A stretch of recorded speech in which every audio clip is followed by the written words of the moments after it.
ধামরাইয়ের একটি কলেজের বার্ষিক অনুষ্ঠানে একজন মেয়ে অংশ নেয় নাচে। সুন্দর সবলীল নাচ, কিন্তু কে জানতো এই আনন্দের মুহূর্ত পরিণত হবে দুঃস্বপ্নে। বিয়ে ভেঙে যেয়ে হতে হবে সমাজের চোখে কলঙ্কিত। বিস্তারিত জানুন চ্যানেলটি সাবস্ক্রাইব করে। নাচের ভিডিওটি তাদের মধ্যে একজন তার অজান্তে তুলে সোশ্যাল মিডিয়ায় ছড়িয়ে দেয়। মুহূর্তেই ভিডিও ভাইরাল। আর এই ভাইরাল ভিডিও দেখে মেয়েটির বিয়েটাই ভেঙে যায়। হবু শ্বশুর বলেন, আমার ছেলে যাত্রার মেয়েকে বিয়ে করবে না।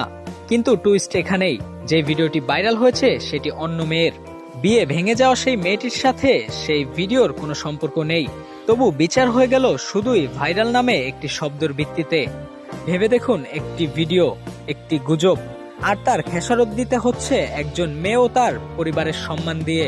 ভাইরাল করার আগে একবার যাচাই করুন, কারণ আপনি হয়তো বিনা দোষে একজনের জীবনটাই বদলে দিচ্ছেন।